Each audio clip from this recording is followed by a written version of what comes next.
pasta, and homemade soups. Featuring weekly events such as bingo, karaoke, and live music. Fired Up Pizza also has space for your private event and offers both in-house and off-site catering services. Open daily at 11:30 a.m. for lunch and dinner. For more information, visit their Facebook page or contact Fired Up Pizza at 509-936-9121. Fired Up Pizza is a proud supporter of public radio in Stevens County. Your KCHW morning show made possible by a donation from God-Fearing Brothers Auto Center. God-Fearing Brothers specializes in auto services, including repair, maintenance, and detailing. They also stock a full selection of tires, make glass repairs, offer towing, and have an auto sales lot on the corner of Highway 395 and Main Street at the light. For more information, you can visit the Auto Service Center at 806 East Main in Chewelah. Find them online at godfearingbrothers.com or by phone at 509-935-6414. KCHW-FM thanks God-Fearing Brothers for supporting public radio in Stevens County. And by Chewelah Flooring. Chewelah Flooring at 214 East Clay in the 3rd Street Mall offers a wide variety of products including carpet, ceramic and porcelain tile, vinyl and laminate planks, and vinyl sheet flooring. Chewelah Flooring carries products for both commercial businesses and residential homes, including brands like National Flooring, Del Tile, Mannington, and Mohawk. They also offer blind repair. For more information, you can visit online at ChewelahFlooring.com, call 509-935-8021, or via email at ChewelahFlooring@gmail.com. This is KCHW 102.7.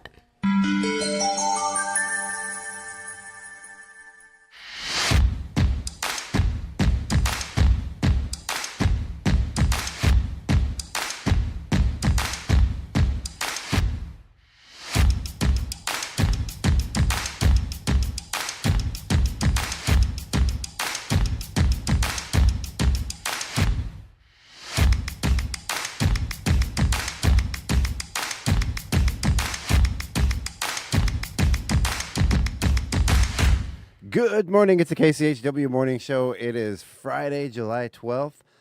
We are joined here with our wonderful, lovely guest this morning, Craig McQuain. Good morning, Craig. How you doing? Good morning, Chuck. Good morning. Welcome to the morning show. This is your first morning show. I know you made appearances on the morning show, but I believe this is your first time as a co-host. Yes, this is the first time in. Yeah. Welcome. I know I kind of gave you a last-minute notice. We had talked about it a couple of weeks ago, and then day before yesterday, I'm like, oh, yeah, Craig, hey, remember that thing we talked about? Yeah. Can you do it in 48 hours? Yeah, no problem, Chuck. So thanks, man. I appreciate it. Yeah, absolutely. I love being here. So. Who better to have on the radio than the face of music in Chewelah, or one of the faces of the family of music in Chewelah, the McQuains. So, thank you so much for joining us. Yeah, you're welcome. Absolutely. I love being here. I love, being a part of the community radio. So. Yeah, I'm excited to have you here. I know Scott's really excited about it. I said, because he's been kind of busy in Maine. He's kind of doing his own thing over there, and he's been training me up as I go along. And I'm expecting a discount on a cabin for sure. Oh yeah. If you go there, I'm sure Scott could hook you up. I know a guy that's cabin rentals in Maine. So yeah. So there you go. There you go. But yeah, so he was very excited about it, and we're all excited to have you here. So thanks for coming. Yeah, we've got a lot of stuff going on this weekend. We're going to talk about that in a little bit. We're going to do some goofy stuff that hopefully might be a little bit funny. I don't know. But let's get started off with the weather here, because it has been hot out there. It's did you stay cool last night? You were playing at Fired Up Pizza. Did you get? I saw they had the doors open. It was nice and AC, and then right before we played, they opened up the doors, and then the heat came in. No, it was actually, it wasn't too bad, but. Yeah. No, once got about 6 o'clock, 6:30, the sun started going down a little bit, and it actually got pretty nice out last night. It wasn't too horrible. Not like the day before. Oh man, it was 105 degrees. Yeah, it's like being in a convection oven. Miserable. So we have a high today of 96 degrees with some lots of sunshine. 61 degrees and clear skies overnight. 98 and 61 tomorrow for the weekend. 97 and 60 on Sunday with sunny skies once again. Then might want to break the jackets out on Monday. It's only going to hit a high of 94 degrees. It's going to be still pretty hot, though. So about the same on Tuesday next week. Wednesday starting to climb back up again into the triple digits. 100 degrees for the high, 63 for the low.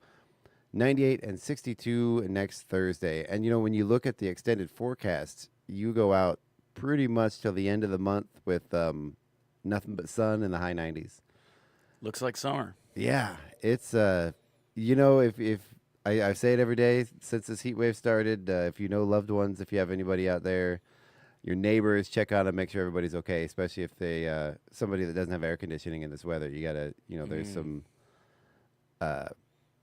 there's some actual danger of being in this weather, especially if you're in the heat and you have no escape from it. I know the library over there is a cooling center. If you just have to get out and go somewhere, lots of restaurants, lots of businesses around town do have air conditioning. So go sit in the creek. Yeah, go sit in the creek. That'll cool you down in a hurry. Go hang out at a friend's house. Yeah. I know for all of us fellow ADHDers, that's a good way to get your friend to clean out their house. Call them up, say, hey, I'm going to be there in an hour. Then, right, yeah. It's a trick, too. You call up a friend and say, hey, can you say you're going to be here in an hour, and I'll clean up, but then don't show up? Oh. Get me to clean my house, yeah. Yeah. It's a good way I'll to remember do it. that one. And then you won't remember that you told your friend that, Yeah, so there's that. But yeah, no fireworks, please. I had night before last somebody on my street when it was the day it was 105 degrees letting off fireworks, and it's like, man, what is wrong with don't 4th of July is over. Put the fireworks away until we get a little rain or something. Yeah, it's too dangerous out there right now. I know all of the state DNR public land all has fire bans across the board. No fires. I believe they're still letting people bring in propane grills. Controlled fire, that sort of thing. So we've got for good reason. Yeah. Oh yeah. Yeah. Could you imagine right now being out there? It's and it's only going to get worse by the end of the month. I hope. Yeah. I hope people are responsible. I hope things sort of. I don't want to have a bad fire year this year. Yeah. Agreed. Definitely do some prayers there. Yeah. Having the nice clear skies is a blessing. It is. Mm-hmm. It is. So let's let's be safe with it, and then add to the mild winter we had without the snowpack. It's a lot. It's bad out there. We have some local news headlines here. So thousands of Oregon hospital patients may have been exposed to infectious diseases. Officials say more than 2,400 patients in the Portland area may have been exposed to hepatitis B, C, and HIV because of a physician who may not have followed control practices. The physician worked at 2 Providence facilities between 2017 and 2023. Ooh, that's always scary. Imagine a doctor not following safety protocols. I doubt he could get insurance after that. Oh yeah, you have a trust with these people that you expect to be trained and following procedures. That's a little scary. And just north of us, off of Vancouver, a 6.4 earthquake hit off of Vancouver Island. That happened Thursday morning. It triggered an alert in western Washington, followed an hour later by a magnitude 5 tremor. Canadian officials say the offshore Vancouver Island is experiencing a swarm of earthquakes. It's like being back in Alaska. We had, I think in Alaska we averaged like 1.2 earthquakes a day, something like that. Got to the point where you could feel some of them, but it was only every few years there was a big one. But yeah. What was the historic one up in Alaska? Like 1960s? I think it was 64. It was the Good Friday earthquake. Yeah, it was a big one. Yeah. But my mom had talked about it, that she could actually see the waves in the ground as it was coming down, the shock wave, because it was such a big quake. Oh, was she there? She wasn't in Alaska, but I'm saying down in Puget Sound. Oh. It was so big that it actually rippled. If you think about the ocean making waves, so imagine if the ground was doing that, so you could actually see it. Yeah. I remember being on the campus up at Western Washington University in Bellingham, and there was this moment of just kind of disorient. It was just like I didn't realize what it was. I just felt like I had a dizzy spell, and then I realized the buildings were moving. And then I found out later, we had a tremor. Oh yeah. Yeah, I know the Good Friday earthquake. I'd seen the pictures of it. Obviously, I wasn't born yet. But yeah, the devastation there. There were parts of the streets of downtown Anchorage that were 20 feet down. Just boom, just sunk into the ground. And then you'd see a street corner where there'd be one building still in place. There were still a few of the buildings that are still there from that survived the earthquake. but they just kind of rebuilt everything around those buildings, and it's pretty wild. If you go between Anchorage and Wasilla, there's the Palmer Hay Flats, which is this sort of, they call it the Hay Flats, but it's just a bog. It's just this boggy, swampy area. But before the earthquake, they were hay fields, and they call them the Hay Flats still from before the time of the earthquake. But it took a while when, as a kid, wondering why do they call this the Hay Flats? It's just swamp, So it's because the whole ground sunk below the water table for miles and square miles of what used to be farmland. And even still, somewhere out there's a few of the last little sticks remaining of some of the old structures and the houses, and some cars that are still stuck out there. You can see the tops of the cars sticking out under the mud. Well, and I actually grew up in the area here, and it's rare to have that kind of seismic activity. I mean, it does happen, but it's rare. Moving down to Southern California, where it's like every other day. I mean, I'm exaggerating, but yeah. I remember that we lived in an apartment complex with a pool, and after the earthquake, went outside and the pool was just waving. Yeah, free going wave nuts. pool. Yeah, yeah. Surf's up, dude. I was in the top floor in the concierge lounge at the downtown Marriott in Anchorage. I used to work there, and during a bigger one, I think it was like a 6 point something, and the whole building, it was one of those. There's different types of earthquakes. Some shimmy, some kind of roll. And the ones we used to get a lot were the kinds that would roll, almost be like a circular motion.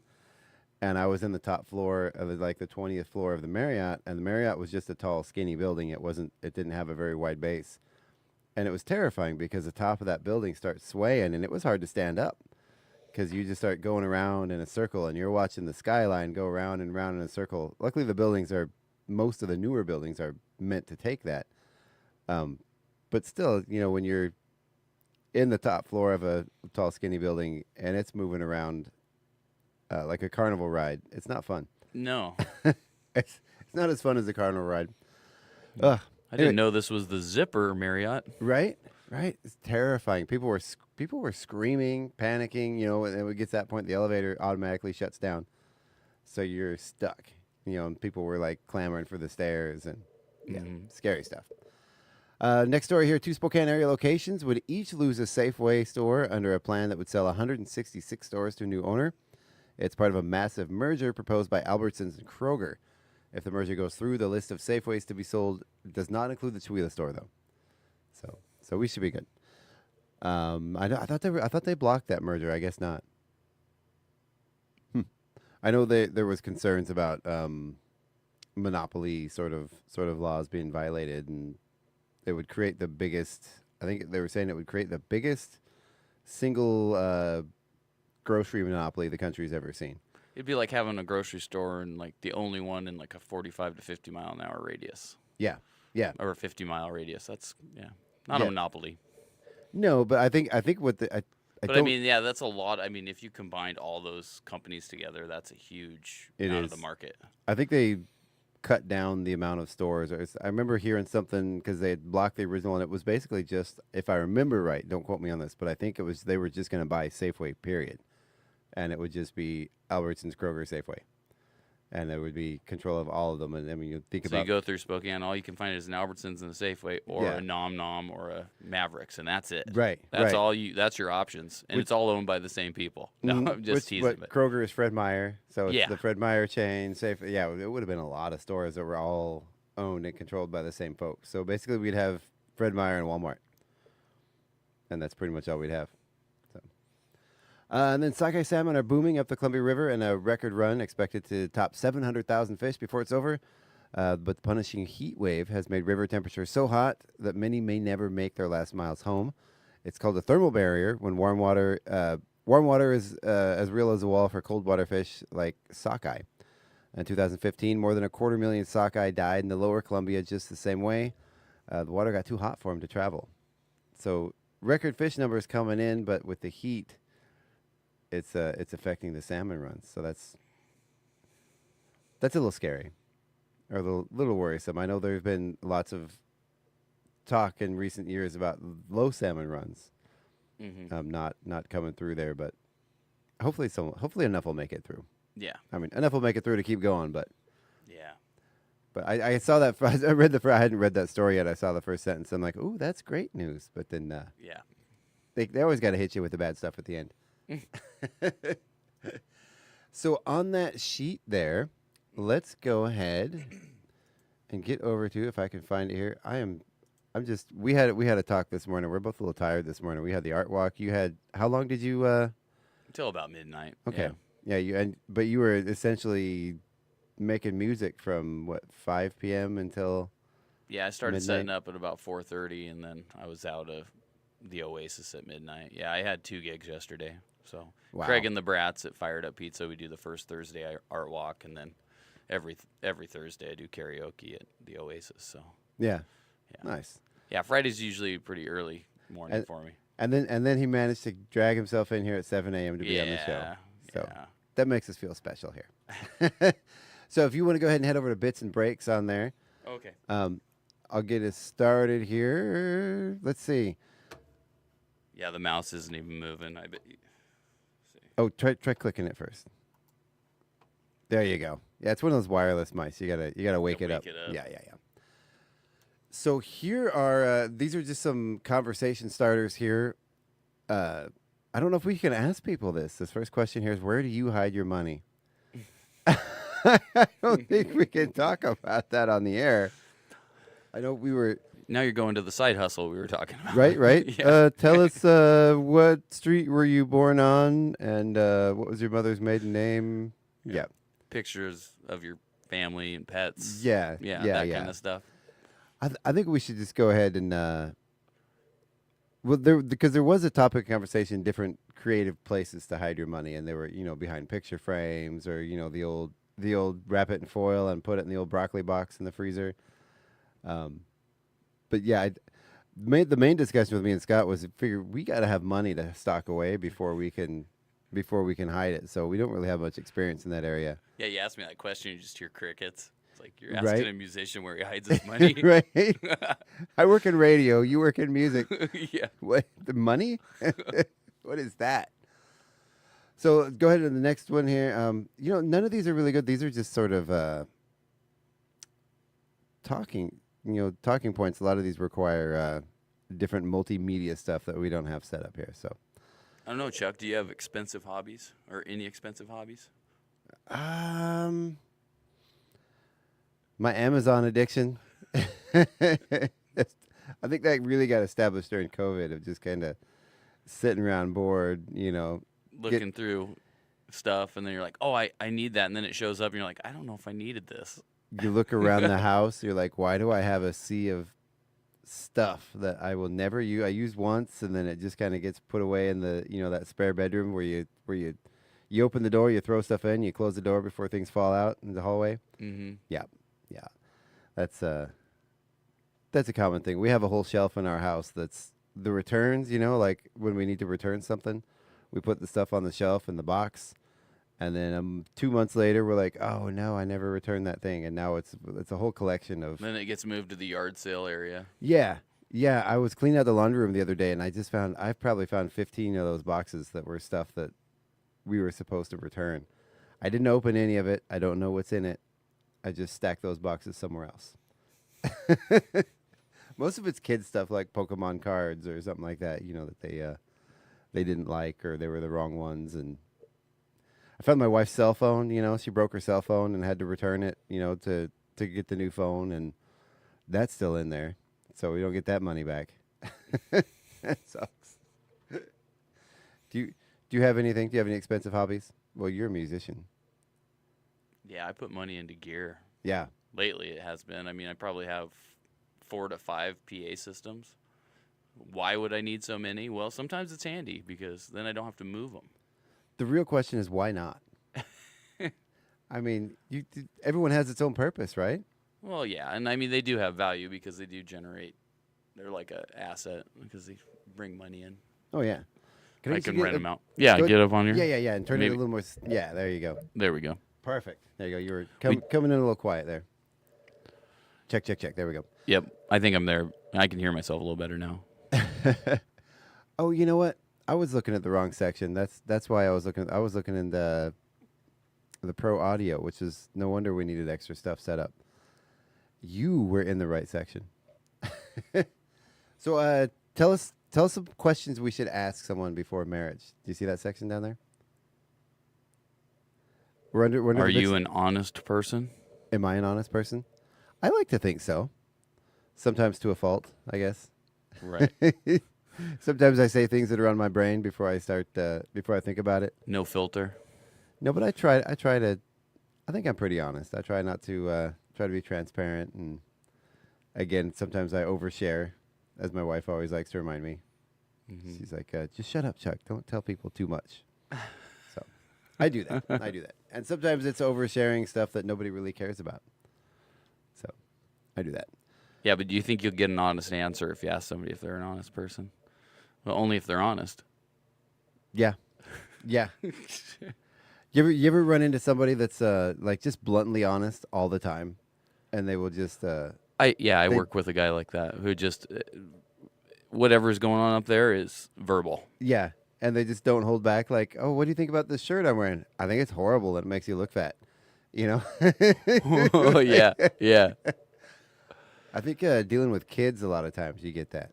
Yeah, because they haven't learned, been that conditioned to be polite. Mm-hmm. I mean, some, but I'm just saying across the board, it's just they just tell you what they think, and that's why it's like if a kid comes up and says, "I love your music," I know I'm doing it right. Oh yeah, because that's honesty right there. I'm guessing I've seen it before when a band's playing and you get a group of kids out front dancing. That to me just. I would imagine that would be very, very satisfying to get the kids out because, like you said, they're the honest ones. I know when I was a kid, it took a lot for me to get out and put myself in front of other people. I was kind of a shy kid, so yeah, to get out there and have music move me was pretty cool. Well, there was a girl that was maybe 3 or 4 last night. She came up and just grabbed the drumstick from my dad, and my dad just let her grab it, and she starts hitting the drum, and it's you got to start them young, Oh, yeah. We need musicians in this world. Definitely. I think as you grow older, you kind of lose that, just like you're saying, the ability to just do it, or just not be afraid of doing it wrong because you don't know that you're doing it wrong. You're just going to go play. It's about playing. Oh, yeah. So once you turn it into work, then you're not doing it right. Yeah. Because it should be play. Yeah. Well, especially if your job. We don't say we go work music. We go play music. Yeah. The work comes between the shows when you're setting everything up. Yeah. And the rehearsal sometimes going over the same part over and over again can be tedious. Oh yeah. I can imagine. Especially when you suck. I've got my son-in-law. He's a musician in Portland, and they've had like lulls and ups and downs where they just get burnt out from doing all the behind the scenes work and setting up gigs and setting up tours and trying to find bigger bands they can tour with or try to find bands to open for them and set up dates, and they're not really big enough to have like managers or anything, so they got to do all the work themselves. And in Portland the competition is huge and you got to really work at it. And They've been around he's in a few bands. They've been around for a while, but they, have moments where they'll get a fire under them and they'll get really busy for 6 months or so, and then they take a couple of years off and then not really do anything. So I'd imagine that's that constant cycle of, do I pay the bills or do I do what I love? Mm-hmm. So yeah. All right, so here we're in the bits and breaks section. So summer picnic tip. So if you leave your potato salad out in the heat for more than 4 hours, it shouldn't be eaten. But did you know it can still make a great sunblock? Oh, really? No, I don't think so. I think that was supposed to be a joke. I'm not really sure. Some of these things, I don't know if they're supposed to be funny or if they're serious. Well, and that's mayonnaise. Right? Yeah. Yeah. I don't think I'd put rancid. It doesn't take very long for mayonnaise to discolor and not look edible. No, it really, really doesn't. Or it just becomes translucent. I went to use some the other day and I opened it up and it was like fluorescent yellow. And it didn't get used, obviously, but it was a little scary. So yeah, not fun. All right, so are you on the bits and breaks yet? Do you see it? We should have gone over. I should have gotten here early enough to go over some No, of this it's stuff. okay. before the Yeah, show. I'm on it. Yeah. All right. So tell us some questions that you should ask somebody before marriage. Do you see that section there? Do you have a 401k? Ooh, that's a good one. Whether or not you're planning for your future or not. I mean, that's Yeah, kind of important. Are you asking me, or you're saying that's a good question to ask? That's just a good question to ask. Yeah. I mean, it's just off the top of my head. I mean, Yeah. I don't personally myself. I mean, at one time, I had the ability to, but I have had some at jobs throughout my life that I never, you work the job and then go away. I still have them floating out there somewhere. I don't know. Well, that's good. I mean, something. Yeah. I don't know how much or where to get them. There's a couple services you can go to find those, and I've never done that. So I've done enough to be like, oh, you have 3 401ks floating around out there with unknown amounts. Probably a good thing too to start with is: have you ever considered marriage? Right? Don't ask somebody that never wants to get married. That's Right. So another one here says you should probably ask if, along those lines, if you want kids, what your finances are like, political, religious ideology, and what your general life goals are. I know some people make stuff work. Like we have, we know a couple. It's actually my wife's ex-husband, who is pretty far right, conservative. Big time Trump supporter guy. Mm-hmm. His wife, very progressive. Bernie supporter, very liberal. And we just kind of wonder. It's kind of neat to see it work, but we just sometimes wonder how that can work in the same house when your general life, I guess, your stances on life and all your political everything is completely opposed. He's a whatchamacallit. He goes to like the Assemblies of God Church. He's a what I can't remember. I know there's a name for that religion. It's the Seventh Day. No, not Seventh Day, but anyway, just the very, very, very conservative, very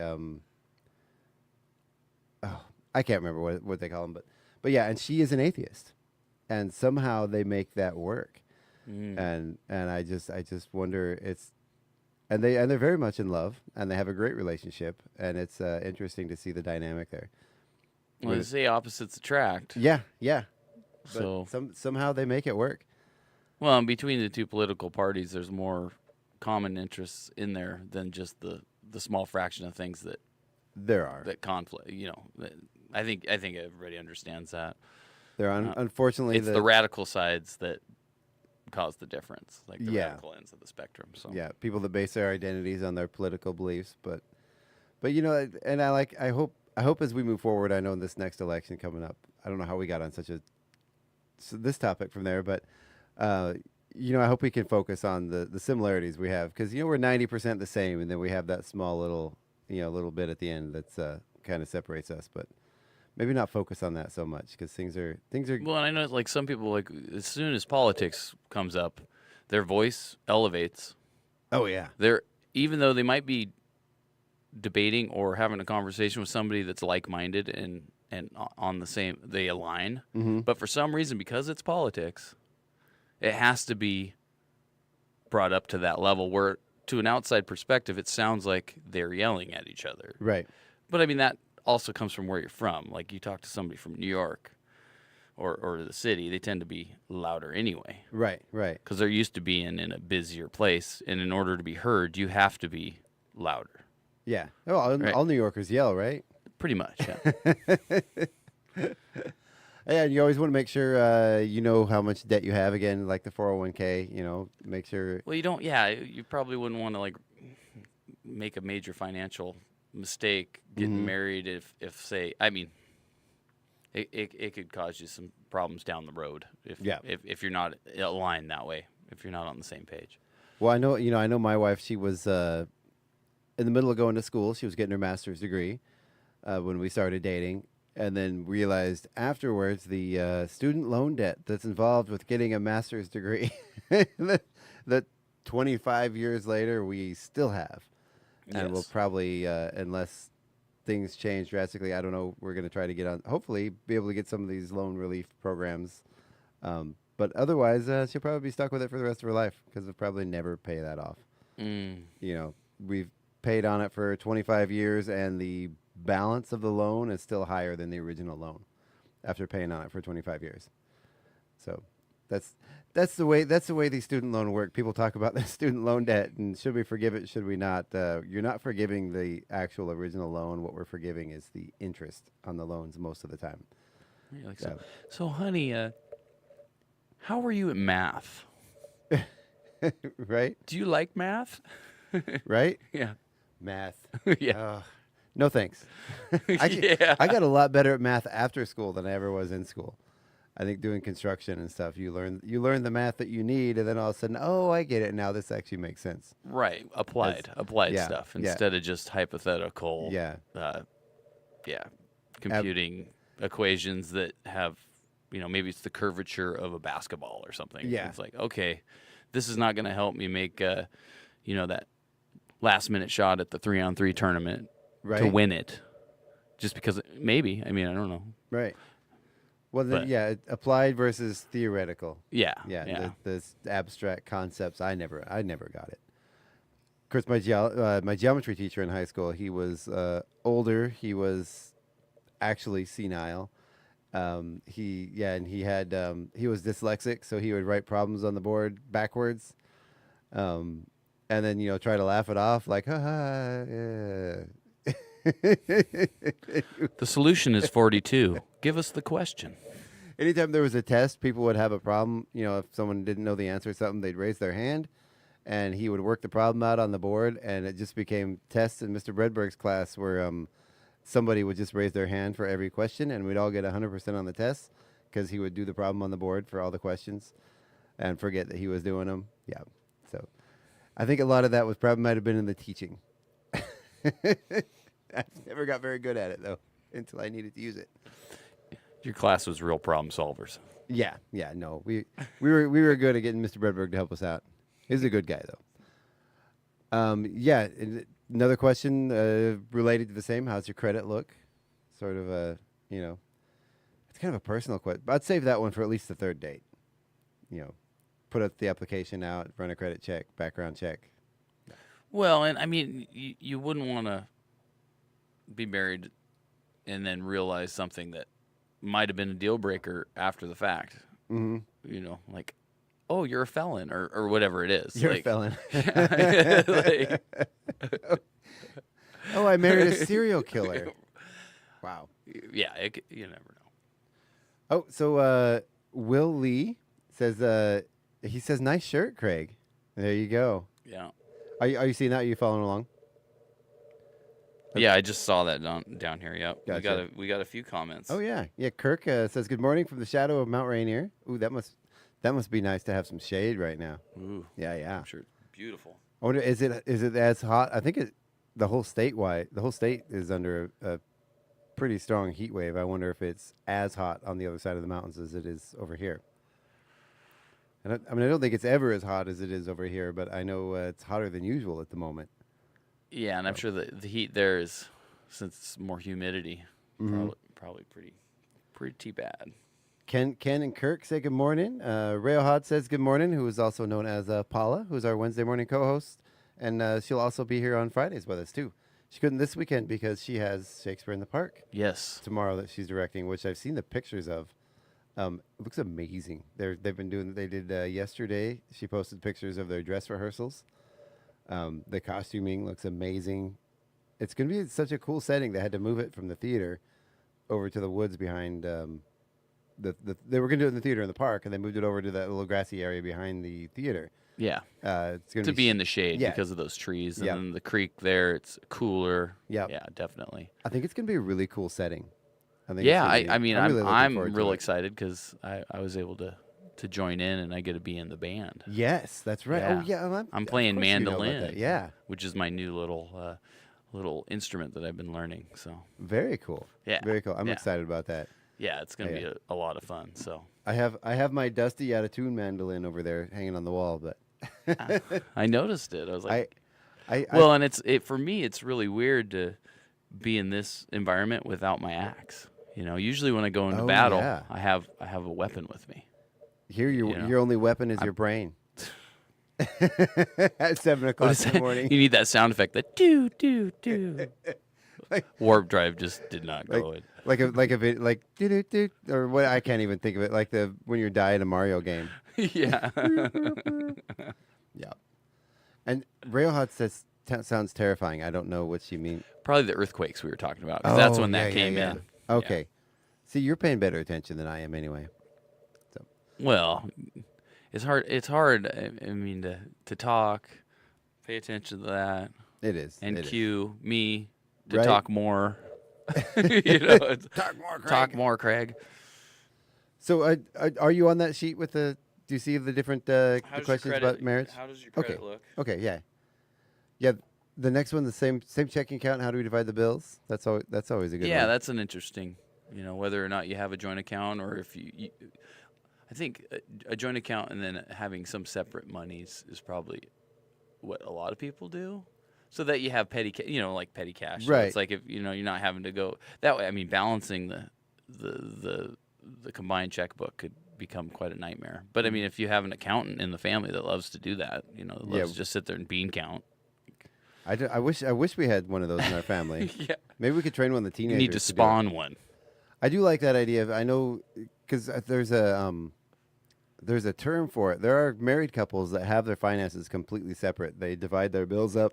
They work their own jobs. They have their own bank accounts. They don't have access to each other's bank accounts. They basically the same way a roommate would do it. Right.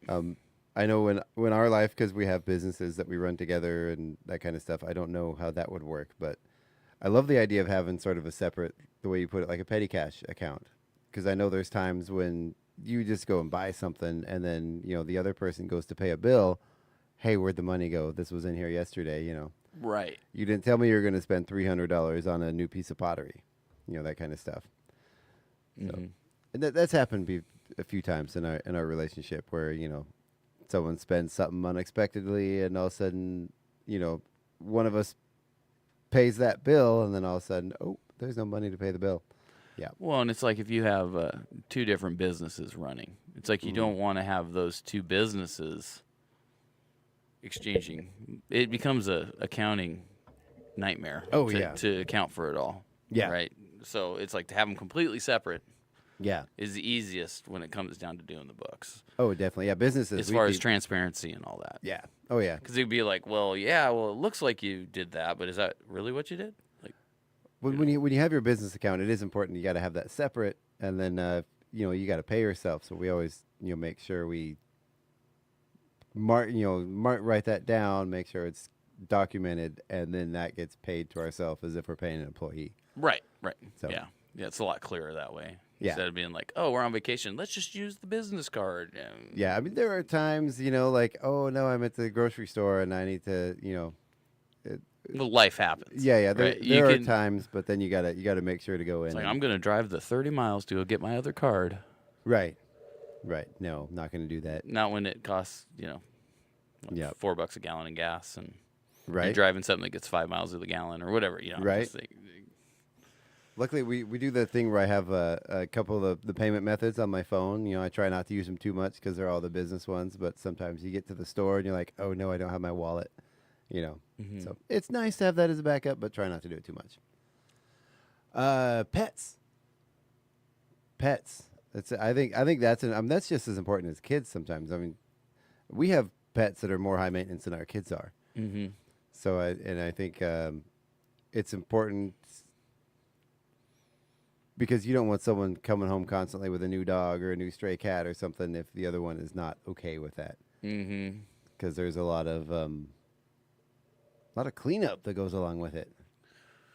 Well, and there's like people that are almost serial pet owners where Mhm. they take on pets and then realize that they can't keep them, and Right. so then they basically find new owners for them. So they're constantly bringing in pets and getting rid of pets.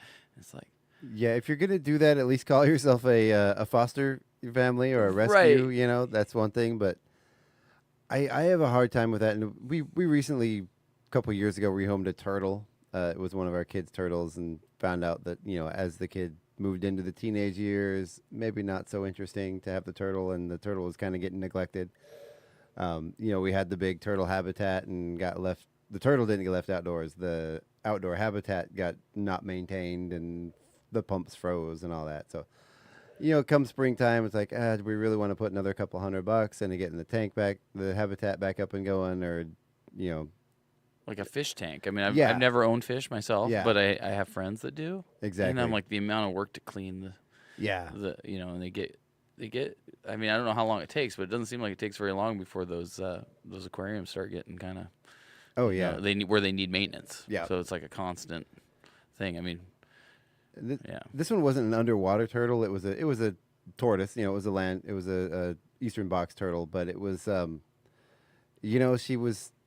We had misters set up and timers and, automatic watering bowls and, the lights and everything set up on timers with thermostats. And it was a lot, and for a teenage kid, just kind of trying to find themselves to maintain that and be a teenager. But otherwise, we've always kind of had the mentality that if you adopt a pet, that's part of your family now. And it's traumatic. It's just, it's traumatic for those animals to do that and to bring them in and constantly rehome them because they have to adjust and they get scared.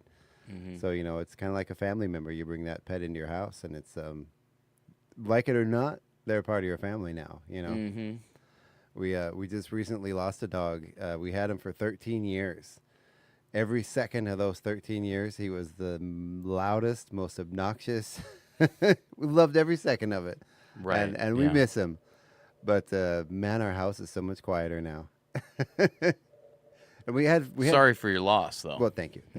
No, we do miss him. It was sad. There's always that moment, and it was rough on us and the kids. But But we had 4 dogs, and now we're down to 3.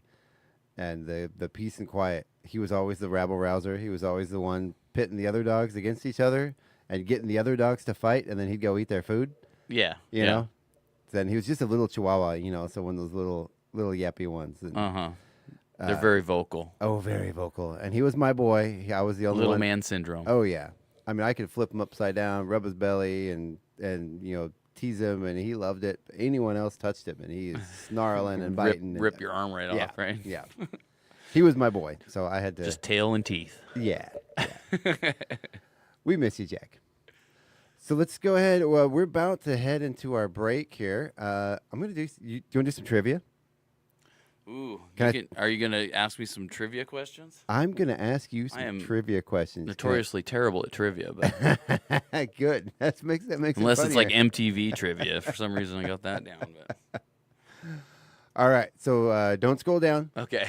I was like, here, I'm going to be the smartest. No cheating. Well, the good news is we got a short trivia today. There's only a few questions, and then we'll head into our break. Thank our sponsors. All right, let me get my Google app out. Okay. Yeah. A lot of these are they're vague anyway, so I might have to give you some hints. Okay, 3%. Sorry, I have to laugh a little bit with this one. 3% of adults who do this say they often eat while they do it. Shower? You know what? I'm gonna give it to you. It's take a bath. It is take a bath. Yes, it was total guess. Yeah.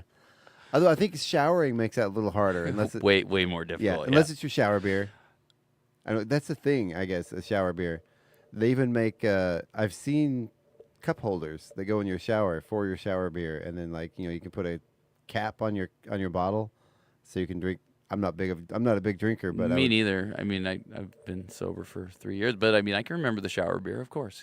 I remember, being younger, having a beer in a hot tub. I couldn't do it. It gave me something about the alcohol and the hot water. It just gave me such bad heartburn.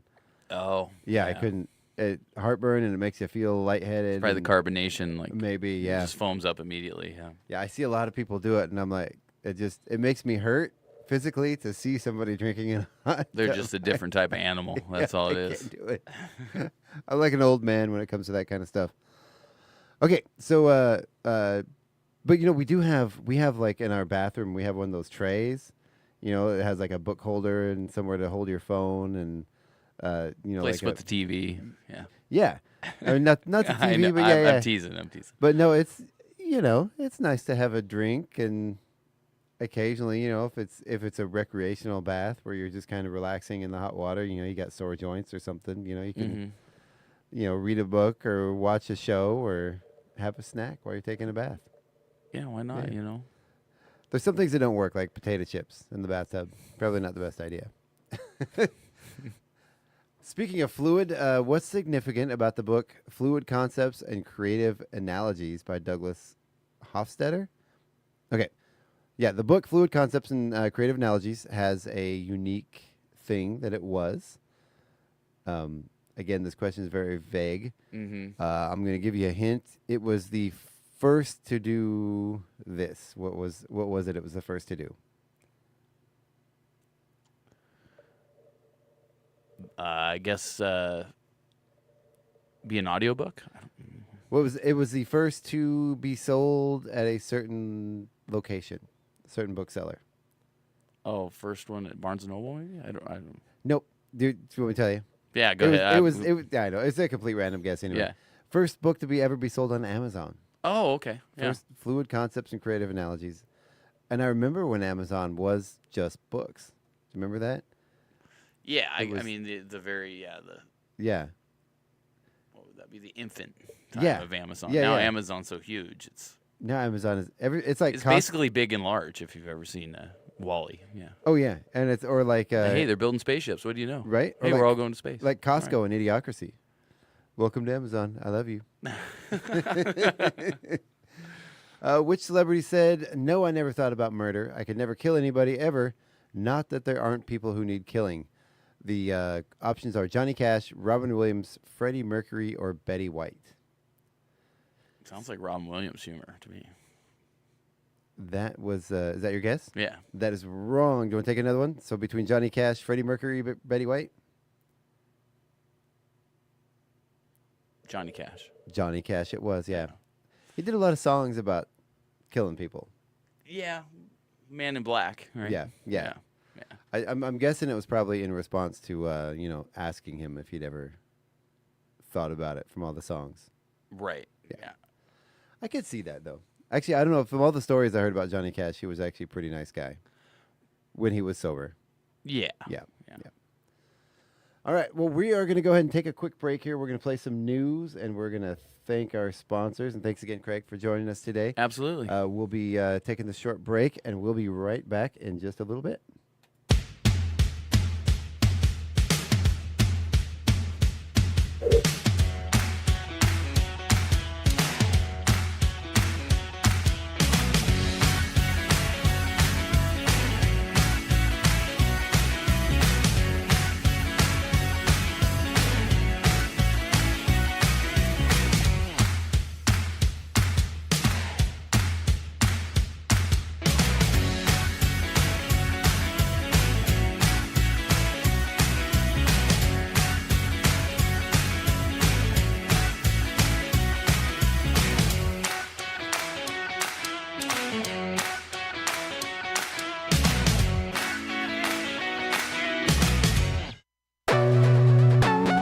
Listening to Northern Lights Public Radio on 102.7 KCHW, Chewelah Valley, Deer Park.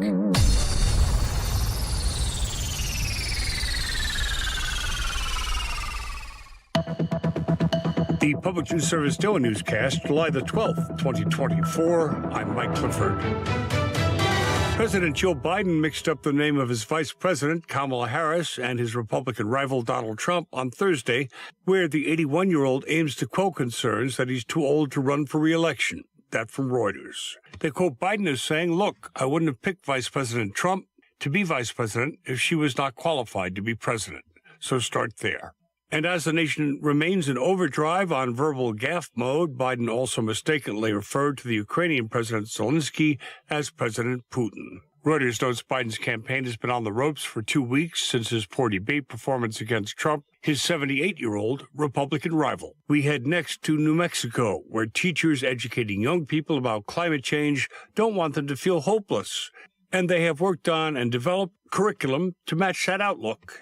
Fiona Shapiro at the New Mexico Museum of Natural History and Science says young people recognize that climate change is going to shape their futures, where they live, their vocation, and quality of life. As part of the 350 New Mexico Climate Education Committee, Shapiro has helped develop Climate Hope, a middle school climate curriculum. Most students know what it is, know some basics about it. They might know how it's connected to drought and heat and dryness. Not necessarily a whole lot beyond that. It really does depend on the school. The 350 Project has piloted the education curriculum in a handful of Albuquerque middle school classrooms and held a recent teacher workshop to help them prep lesson plans. I'm Roz Brown. The 4-lesson curriculum includes information about climate justice and the fact that people contributing the least to climate change are often the most affected. And Major League Baseball's All-Star Week kicks off at Globe Life Field in Arlington with the Swingman Classic featuring 50 student athletes from historically black colleges and universities. They're also known as HBCUs. The game is sponsored by MLBPA Youth Development Foundation, which works to make baseball and softball more accessible for all kids.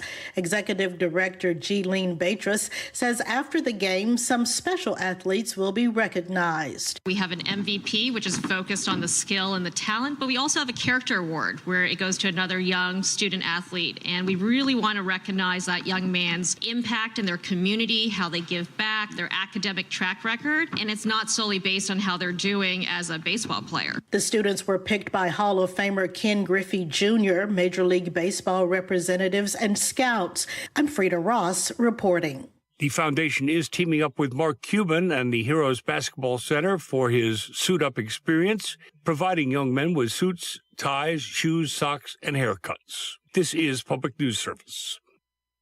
And this month, Minnesotans have a chance to share their thoughts on how the state should distribute home energy rebates. Starting July 17th, the Commerce Department will host a series of public hearings on rebates funded through the Inflation Reduction Act. The department's Mia Naiseth Phillips says this aid can help eligible households get appliances and heating and cooling systems that reduce their energy burden. She says they especially want to reach people who otherwise couldn't afford emerging technologies that make a home's carbon footprint smaller. And that becomes a repeated theme that I'm having a hard time paying my bills. How can I have something that is continually combating the high costs of energy use? Officials say a challenge is creating a robust network of certified contractors trained for specific installations. A list of the hearing sites and times is on the Commerce Department website. Remaining events across the state include St. Cloud, Falls, and Duluth. Meantime, the Ohio Environmental Protection Agency is awarding $271,000 in grants for environmental education projects across the state. The programs will teach people about wetlands, water quality, biodiversity, habitat restoration, and ways to maintain home drinking water and septic systems. One of the recipients, Black Swamp Conservancy, is getting nearly $35,000 to train teachers and provide educational materials for students. The Conservancy's Laura Rodriguez says this grant is important because it helps get kids and teachers outside and interested in nature. Outdoor learning increases students' physical, mental, and their social health, as well as their overall academic performance. That also fosters this ethic of care. We're helping to raise that next generation of active citizens who understand the importance of taking care of our shared landscape. Farah Siddiqui reporting. And finally, from our Shantia Hudson, the state of North Carolina needs to increase its crisis response capacity for long-term success. That's according to a new report by the Mental Health Policy Group known as Inseparable. The report analyzes 988 crisis lifeline responses in every state and proposes improvements. One key area it says requires attention in North Carolina is the need for more crisis response mobile units and beds. Kelly Crosby with the North Carolina Department of Health and Human Services acknowledges this challenge and says funding from the General Assembly is addressing the need. So now we have 19 urgent cares opening across the state. And in the community crisis center space, we've added about 64 new beds for adults and 44 new beds for children. North Carolina's 988 line receives around 8,000 calls monthly. This is Mike Clifford, and thank you for wrapping up your week with Public News Service, member and listener supported. Hear us on great radio stations, your favorite podcast platform. Find our trust indicators at publicnewsservice.org. It's 8:14. Programming on KCHW is made possible in part by listeners like you and by Country Chevrolet. Country Chevrolet, located at 880 South Main Street in Colville, is a full-service Chevrolet dealership, offering a wide range of new and pre-owned vehicles with at-home mobile test drive service available. In addition, Country Chevrolet also offers maintenance and service, vehicle rentals, and full auto detailing. More information is available at countrychevy.com or by calling 509-684-8400. KCHW would like to thank Country Chevrolet for supporting public radio in Stevens County. And by Chihuahua Flooring. Chihuahua Flooring at 214 East Clay in the 3rd Street Mall offers a wide variety of products including carpet, ceramic and porcelain tile, vinyl and laminate planks, and vinyl sheet flooring. Chihuahua Flooring carries products for both commercial businesses and residential homes, including brands like National Flooring, Dell Tile, Mannington, and Mohawk. They also offer blind repair. For more information, you can visit online at chihuahuaflooring.com, call 509-935-8021, or via email at chihuahuaflooring@gmail.com. This is KCHW 102.7. It's 8:16. Programming on KCHW is made possible in part by listeners like you and by Country Chevrolet. Country Chevrolet, located at 880 South Main Street in Colville, is a full-service Chevrolet dealership, offering a wide range of new and pre-owned vehicles with at-home mobile test drive service available. In addition, Country Chevrolet also offers maintenance and service, vehicle rentals, and full auto detailing. More information is available at countrychevy.com or by calling 509-684-8400. KCHW would like to thank Country Chevrolet for supporting public radio in Stevens County. And by Chihuahua Flooring. Chihuahua Flooring at 214 East Clay in the 3rd Street Mall offers a wide variety of products including carpet, ceramic and porcelain tile, vinyl and laminate planks, and vinyl sheet flooring. Chihuahua Flooring carries products for both commercial businesses and residential homes, including brands like National Flooring, Dell Tile, Mannington, and Mohawk. They also offer blind repair. For more information, you can visit online at chihuahuaflooring.com, call 509-935-8021, or via email at chihuahuaflooring@gmail.com. This is KCHW 102.7.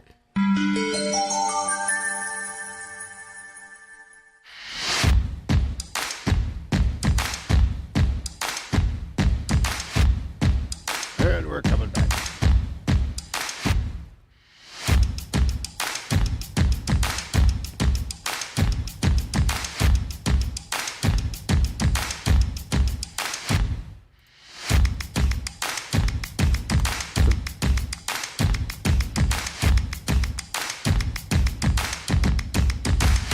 And welcome back to the KCHW Morning Show for Part 2. We're back here with Craig McQuain and myself, Chuck Ritchie, for Craig's first morning show. I don't know if we're going to... we discussed it a little bit. I don't know if we want to talk about too much on the air. We're going to do today and see how things go, and hopefully we'll have you back. And back and back and back and back. Don't want to set the expectations too high, but, you know, it'll be nice. It's been nice having you. Well, and, thanks, Chuck. Yeah, I'm glad to be a part of this, actually. Yeah. And again, we really appreciate you coming out. I know Scott's been on the Friday morning for years, and this is we took last week off because of the holiday, and other than occasionally needing a day off, this is Scott's not going to be on Friday mornings anymore. It's just going to be Tuesdays and Thursdays with Scott, and then myself and a variety of guests on the rest of the week. So yeah, it's a new era, I guess, of KCHW Morning Show. Yeah, and I mean, other than my karaoke gig the Thursday night, I don't really have a conflict on Fridays. Yeah. In the morning. Yeah. I mean, the chamber meeting, of course, goes on about this time, but. Yeah, and there's a lot of times when I need to be there for stuff, and I can't be because it's at the same time. So if you're out there in the chamber listening, I need a Chuck clone. I love you. I love you. I miss you. No. Yeah. Got to go see your fans. Right? All right, so let's go ahead and get moving along. And you know what? I should have on your computer. I forgot to load up the calendar of events. But we're gonna go ahead and get into those here in a little bit. But first, let's do some celebrity birthdays. If you go all the way up to the top of that sheet, click the arrow that brings you up. Do you want me to do them, or do you want to take them on? Are you there? Okay, we got Bill Cosby is 87. Oh, probably could have skipped that one. Probably could have. I saw him in concert right before all that stuff went down. And it was weird. It was one of those where, like, that Facebook post, I was really excited because I won tickets to the show. And I was so excited. And because like the day before, I'd posted because they were all sold out. And I was like, oh, man, if anybody has any Bill Cosby tickets I'd really love to go see the show. And then I think it was a radio competition or something. I called in and won. Mm-hmm. And, you know, that did those posts being so excited about that did not age well. Right. And it was a really bizarre. I think he had already had the legal problems. Right. So you're going to the venue and there's like all these picketers out in front. Well, no, the news hadn't been published. Oh, yet. okay. Yeah, okay. none of that stuff had come out yet. It was like the 6 months or so afterwards that it just started. All that stuff started to come out. Mm-hmm. But I wonder if it wasn't happening behind the scenes because his show was really lackluster. It wasn't It wasn't a good show. He came out in a pair of dirty sweats and slumped down in a stool and talked. You know, he didn't really tell many jokes. He just kind of was going through the motions. Yeah, getting the paycheck. Yeah, it was dull and it was kind of boring. And I'm like, well, this is not the Bill Cosby. And I'm wondering if because he already knew all that stuff was about to come out, What was his big? I remember watching like a video in his prime or whatever, and he'd always his big punchline was, "Kids got brain damage." Yeah, or brain damage and all that stuff, and it's like, interesting. Like, yeah, about how everything came out. Afterwards, it's like, no, maybe the kids are smarter than you think they're, Bill. Yeah, maybe it's you that were the problem, Mr. Cosby. Right? No. Yeah. Okay, so next on here we got Steve Howe, is 47. Mm-hmm. And then Richard Simmons is 76. Are they doing a documentary on Richard Simmons? Is that actually happening? A video doc? I've heard rumors, I don't know if it's true or not, that Pauly Shore might actually play Richard Simmons. He wants to. Oh, he's okay. really. I think. Yeah, I follow him on social media, and he's been really trying to pitch that to whoever's going to direct it. Yeah, but I also kind of think Pauly Shore's cookie done slid off his cracker or something like that. I think that happened a long time ago. Well, right. I mean, he's the weasel. Yeah, he kind of based his career off of that. Yeah. Yep. All right, what do we have? And Cheryl Ladd from Charlie's Angels is 73. Still gorgeous. Mel Harris from 30-something is 68. The voice actor Tom Kenny, SpongeBob and SquarePants, is 62. Mm-hmm. Ooh, wrestler Brock Lesnar is 47. Are you into that? Are you a wrestling fan? I was never really big into the WWF style stuff. I mean, of course, remember it. Get that mic a little closer. Oh, yeah, I got to get up on you this. Yeah. And then this next one, how do you say that? Topher? Topher Grace in the 70s show. Home Economics, another show, and it is 46. There's a whole bunch of them on here. Oh, yeah. Yeah, just move on. Go ahead and move on down the list. Okay, Michelle Rodriguez, Fast and Furious films, and Lost is 46. Was that Phoebe? Phoebe, yeah. Tonkin, Vampire Diaries, and The Secret Circle is 35. Rachel. Yeah, I don't know how to say that last name. Rachel Brosnahan? Brosnahan. It's 34. Eric Sullivan? Yeah. Malcolm in the Middle. Eric Sullivan, yeah. Yeah, it's 33. Civil rights leader and Nobel Peace Prize recipient Malena. That one's on there on purpose. Malala Yousafzai. She's 27. There you go. Yeah. There you go. Some great birthdays today. Right? No, I was going to say about the wrestling. I'm not a wrestling fan, but there's this weird phenomenon. So many of those wrestlers that you see them on TV. They do the thing, and you find them annoying. They're over the top. They play these bad characters, but there's this weird phenomenon that in real life, most of those guys are like the nicest human beings on the planet, and it's this weird thing that you don't expect. I've been like anti-professional wrestling for many, many years. Then you see these people coming out and see interviews with them, and you're like, holy cow, these are like some of the best human beings are doing this professional wrestling, and you realize. Well, and then there's ones like Ric Flair that you just know that guy's just. Oh, just a jerk. Yeah. Not all of them. Yeah, not all of them. But like the. But with social media and like the sharing of videos, you see them out in public when they don't know they're being videoed, and they're not necessarily being nice. But but some of them are. Yeah, of course. Well, like who's the guy? He was in the. I bet you Andre the Giant was awesome. I've heard the stories about him that he was just the biggest sweetheart, just a wonderful person. Right. Yeah, drinking like a 48 pack on a trip. Yeah. Not stopping for the restroom. I mean, how does that stuff happen? I know at one point he actually held the world record for the most beers drunk in one sitting. And I think he still has that because it was, if you ever seen pictures of him holding a can of beer. Yeah, it's like it's a thimble. Yeah, he pinches it between his two fingers. But yeah, like who's the guy that does the Guardians of the Galaxy movies? The really big Rock? guy. No, not the. Oh, he's another one you hear. He seems like a decent guy. And then there's anyway, but everybody has bad days. Yeah. So sometimes you just get them on a bad day, and yeah. What's that? The Guardian of the Galaxy. I can't remember. I don't know. My favorite is Roddy Piper and They Live. I mean, that's. Oh yeah. That's like gold. Oh yeah. Cult sensation right there. And it's funny to look back at some of the old ones from the '80s. Like the Ultimate Warrior and what's his name, Randy Savage. Man. The interviews, not the interviews, but they do the thing where they between the matches they'd get there and yell into the camera and do their. Holy cow, that was definitely a thing in the '80s. Oh yeah, that was probably mostly drug fueled. I would imagine some of the stuff they were out there, man. I couldn't even imagine.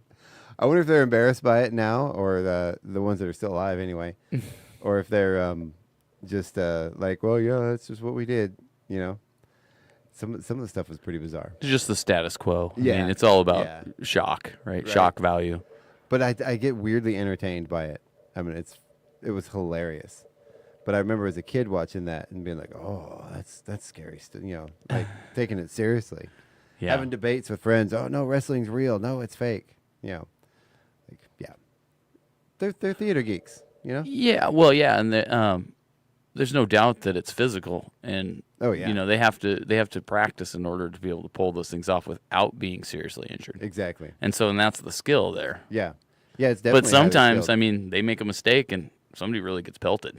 Oh yeah. Yeah. Yeah, you see everyone's real injuries happen. Yeah, they come off bloody, or they really do have to get pulled out on a stretcher. Mm-hmm. Yeah. So. Anyway, moving on. It happened today in 1862. The Medal of Honor was authorized by the United States Congress. 1933, Congress passed the first federal minimum wage law in the United States.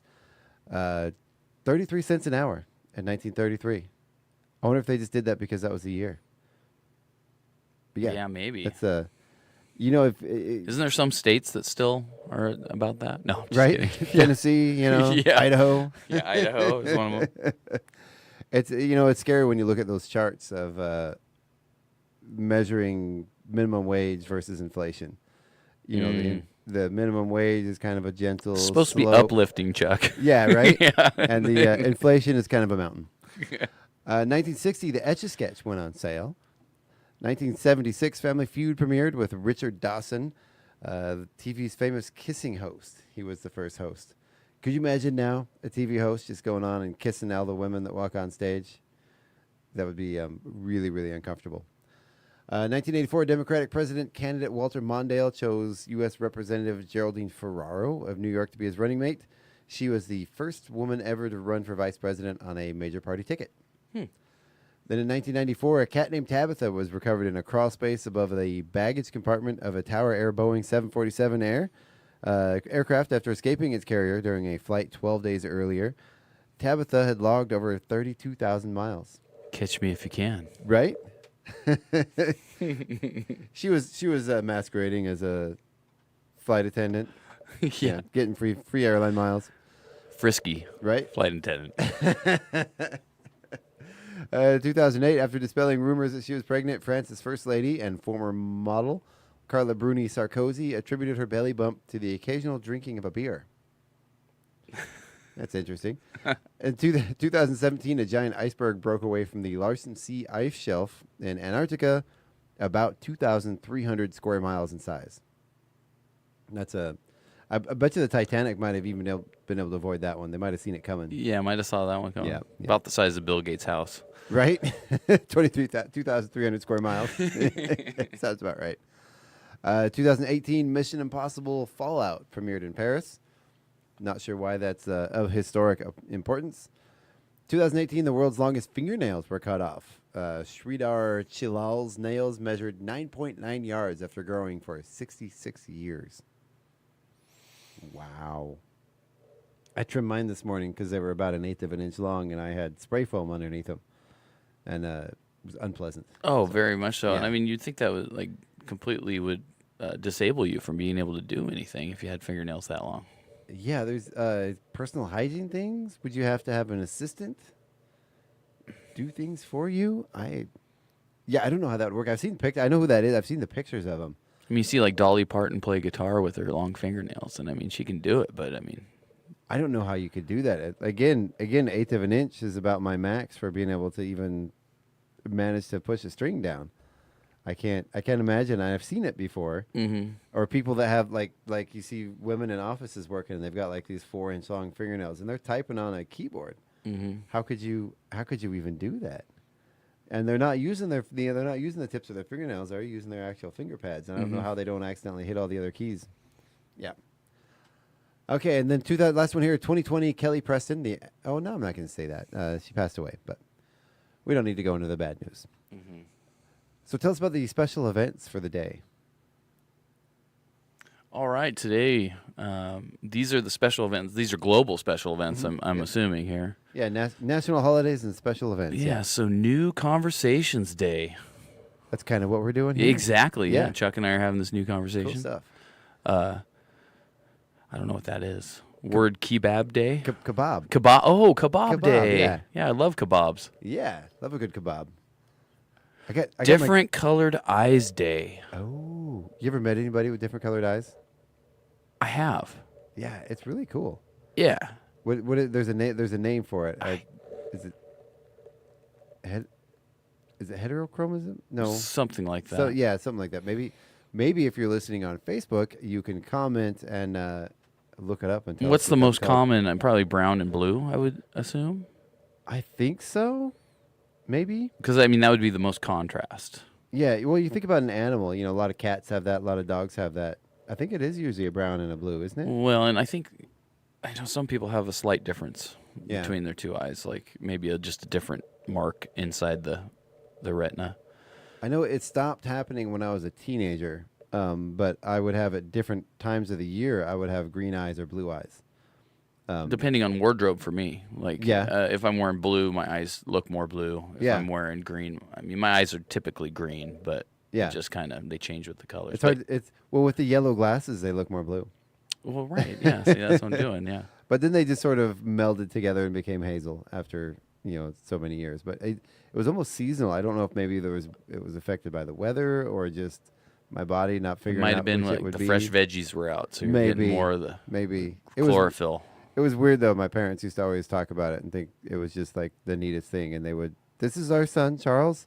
His eyes turn blue at different times of the year. I'm like, okay. He's got chameleon eyes. Yeah. Okay, thanks, Dad. So going on with what we said earlier, Etch-a-Sketch Day is today. Yeah. Interesting. So get your Etch-a-Sketch out and do a Picasso and share it on your social media feed. Were you able to figure those out? Were you ever able as a kid to do anything on those? Other than just boxes and... Yeah. I could never really do the diagonal line because you'd have to turn them at the same rate. And you see people that I've seen one that was like the Mona Lisa that somebody did on an Etch-a-Sketch. One of my kids got really... Right, and they accidentally drop it. Oh, no! Like, that was 10 hours of work. Gone. Etch-a-Sketches and Rubik's Cubes, ones I just never could figure out. We're on the same page. I got a kid that he can figure those out. He's one of those, he can do it in like 10 seconds, you know? He just goes, Savant, and it's done. yeah. And I'm like, how do you do that? And he's like, there's YouTube videos. It's a pattern. It's just you follow the pattern. Yeah, it's like turn this way, this way. Left, But right, once turn, I left, right, turn, I don't remember which way. Yeah. I don't know either. But yeah, there's dyslexia is our problem. There's probably. just, and he practiced enough to where it just became muscle memory. He didn't even have to look Yeah, and then at you it see as guys you do it. juggling them and solving one while they're juggling. Yeah. Because they just, Yeah. Unbelievable. I can't do it. So this is where we're going to go from that is Simplicity Day. Yep. Yeah. Simple puzzles. Yeah. Put that down. Yeah, we want like a 100-piece puzzle. Yes. You know, simple picture. Yep. I like the toddler puzzles. You know, the ones with the big wooden blocks that are like 10 pieces. That's more. There my you speed. go. Yeah. Okay, Pecan Pie Day. I can get down for that. That's my Yeah. favorite pie right there. Stock food. And then this is an odd one. Paper Bag Day. Okay. I guess as opposed to plastic, when they say like, paper hey, yeah, plastic. do you want a bag for that? Yeah, I'll take a paper bag for that as you leave the convenience store. Yeah. Right? Yeah. You know, back in the day, you know, there was everything was paper bags, and then they went to plastic, and then for a long time it was, would you like paper or plastic? And now they're kind of getting back to that, especially now that you have to pay for the bags. But I really prefer a paper bag. Honestly, I mean, they're not as convenient. You can't sling them over your arm and break your arm carrying in 20 bags at a time. But I think the paper, it's more eco-conscious, I guess. It's safer for the environment than the plastic bags. But I find it makes me slow down a little bit, and I don't try to bring in too many groceries at once. You know, like last night, I had to stop by the grocery store on the way home, and I had my coffee cup in one hand as I'm trying to bring all the groceries in, and I set the groceries on the table and realized I had spilled my entire coffee cup inside my grocery bag because I was trying to carry too much at once and didn't realize I had my cup turned in my hand as I was carrying the groceries. I had turned it sideways. Oh, yeah. And that the whole happens. entire thing went straight into ruined half my groceries. So, well, I mean, it didn't ruin it, but like boxes of cereal, I had to take them out of the box and just put the bags away. But yeah.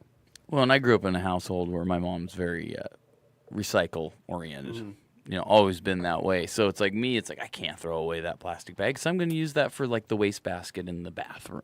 Yeah. You know, so then I don't have to go buy the 40 bags of bathroom garbage bags. Well, you spend money on bags that you're just going to literally throw away. So you're literally throwing away your money. Right. And so like with the paper sacks, it's like, yeah, I'll keep those, and that's where for a fire starter in the winter if you got a wood fireplace. You know, it's like a nice thing to be able to, quickly find, because at a certain point in the winter, it's hard to find dry anything. Oh yeah. To start a fire. I mean, you're lucky if you have newspaper or something like that. But it's like if you've ever tried to keep a fire going in the winter and you didn't have the most optimal firewood, it's like having some nice dry paper to get it going. Is crucial. So yeah, having those bags for that. You know, an old Southern trick, baking a ham in a brown paper bag. Oh. It's you got to make sure you get them without the ink on them because the ink can be toxic. But if you find just the plain brown paper bags, if they're not dirty, obviously, but yeah, save those and wrap your ham in it before you bake it. And then we use like the aluminum cooking nails or like the potato nails, and we'll jab those all over the ham and cook it at like 250 degrees for like 12 hours. And then come out and you take that paper bag off, and that ham literally just melts. Just falls apart. It's amazing. It's wonderful. You don't get those nice ham slices, but it's worth it. Yeah. All right. So what do we have now? Oh, we've got weekend stuff. Let's go ahead and get into the events right now because we only have about 20 minutes left in the show. So today, we are getting ready this weekend. Tomorrow is the Children's Art Festival. So there is the. I've been pushing them. I know it's too late for the kids doing the Sounds Like Mayhem, Sounds Like Fun to sign up. It's been too late all week, but I've been talking about it anyway because it's a really cool thing. I was there the other day, kind of watching them rehearse, and those kids are having a blast. They're doing some cool stuff. I saw puppets. I know there's going to be some stage combat. Using pool noodles, a bunch of other. They're trying to work in as many sort of theatrical elements as they can into the show. It's going to be a lot of fun. So I've been kind of talking about that all week. And again, those performances are going to happen twice during the Children's Art Festival tomorrow. But later today is the Farmers Market. That's happening from 11 a.m. to 3:30. I don't know if you've been to the Farmers Market this year, but it is feels like they've stepped up their game this year. What I've noticed is Chewelah on Fridays. Mm-hmm. It seems like a weekend. Like it does. seems like there's a fair going on in town, and a lot of it has to do with the farmers market. And it's great for these downtown businesses to get the extra traffic on Friday. Yeah. I mean, everything helps. And right now, I think the voting is about to close, and I should have pulled the link up in front of me. I don't have it. They are voting right now for the Pacific Northwest. They're having a competition to name the best farmers market in the Pacific Northwest. Right now, we sit at number 5, but that includes Oregon, Idaho, Washington. I think maybe even parts of Northern California. It's a large area, and we're sitting at number 5 right now. And we're only a few votes away from, I think, 4 or 3. Number 1, I forget where it's, somewhere in Washington. They got a lot of votes. Mm-hmm. I think it's might be in Edmonds or one of the bigger areas. But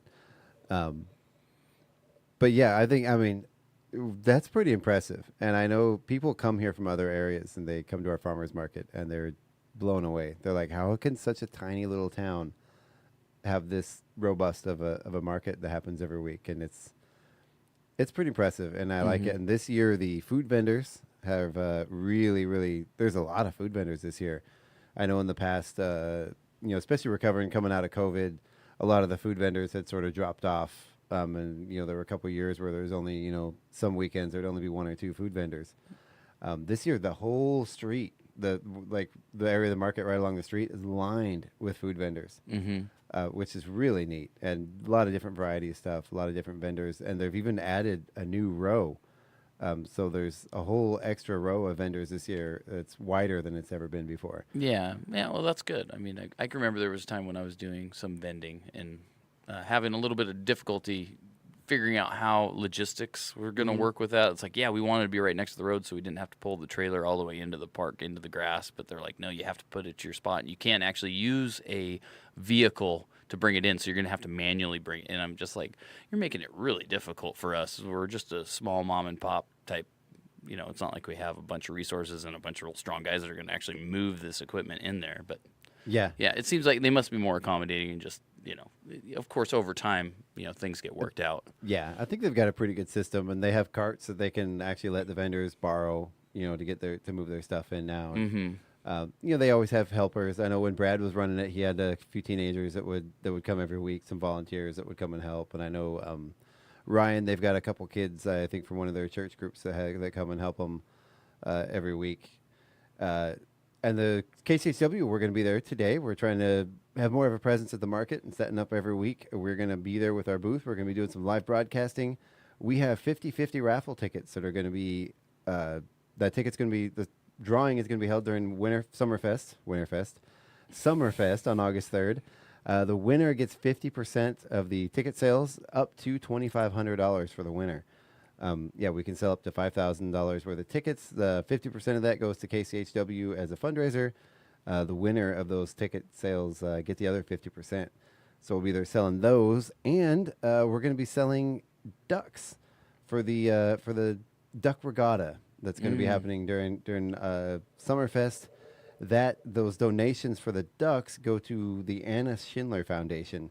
You don't have to be present to win. The first place of the duck regatta gets 100 chamber bucks. Second place gets 50, and the third place gets 25 chamber bucks. But the money goes to a good cause. It goes to help fight cancer. So we'll be there selling those. I believe we're going to be joined with members from the Chamber of Commerce. I'm not sure. I got to talk to Melissa after this is over with and figure out who's going to be there. But I might actually have some help this week, which will be nice. Nice, yeah. Paula's been there a couple times with me helping out, but she's been so busy. So make it a point to get down to the farmer's market and say hi to Chuck. Yeah. While you're there. Yeah. I'm looking forward to it. I've been really enjoying that. I'm a sucker for farmer's market, always have been. Farmer's markets, fairs. I'm like a little kid. I love it. Okay, then moving on to Saturday, it's the Children's Art Festival. That happens from 9 a.m. to 4 p.m. I almost said 9 p.m. to 4 a.m. That would be a different kind of event altogether. Yes. Yeah. So that's going to be in the park. There's going to be all kinds of activities. Once again, we talked about the Sounds Like Mayhem, Sounds Like Fun performances. There's going to be 2 of those. It's trying to load up right now. Yeah, there's going to be easel painting, weaving. We are doing, my wife and I, from back when we had the Makerspace, they asked us back to do, we still kind of have the Chewila Makers Facebook page up and running. Keep getting new followers. We haven't really been active since we shut down the Makerspace, but apparently we're getting sucked back into it. Well, and it's like I have old businesses that are still, people are still liking, and it's great. They're like, when were your hours of operation? I'm like, I'm sorry, we haven't been open for 4 or 5 years, longer than that. And then it's like, we get some of that too. Yeah, and it's like I've tried to delete the pages just so you don't have that, but for some reason they don't let you. Like they want to archive it. Yeah, we still have a sign up that still says Makerspace and points here where there's no Makerspace. I've been meaning to get up there and take that down for years. But we are doing the Spring Fling, which is going to be happening all day. It's going to be the little pavilion where the picnic tables get stored for the winter. Mm-hmm. We're going to be stringing rope from across the poles, and we have 20,000 feet of string, ribbon, yarn, flagging tape that the kids will just create. You can weave. You can just randomly throw stuff across. Think like spider web. Yeah. And then hopefully we'll get it strong enough the kids can climb on there. It won't be very high. It'll only be a we couple built feet off the a ground. baling twine fort when I was a kid, and I thought that was so much fun. Yeah. It was a lot of work though. Oh yeah. Similar. Yeah, and we'll get we'll be there. If there's say a sibling doesn't want to participate in what's happening, or people get done. There's 10-15 minutes to kill. They come on over and fling some string. So it'll be fun. Neat. Yeah, and then there's shaving. There's rain stick making. Gina Greenwood's going to be doing some dancing, which she's great at. Everybody loves Gina. And then Jamie Thompson's going to be doing some shaving cream marbling and painting gourds with the Chewila Arts Guild crew.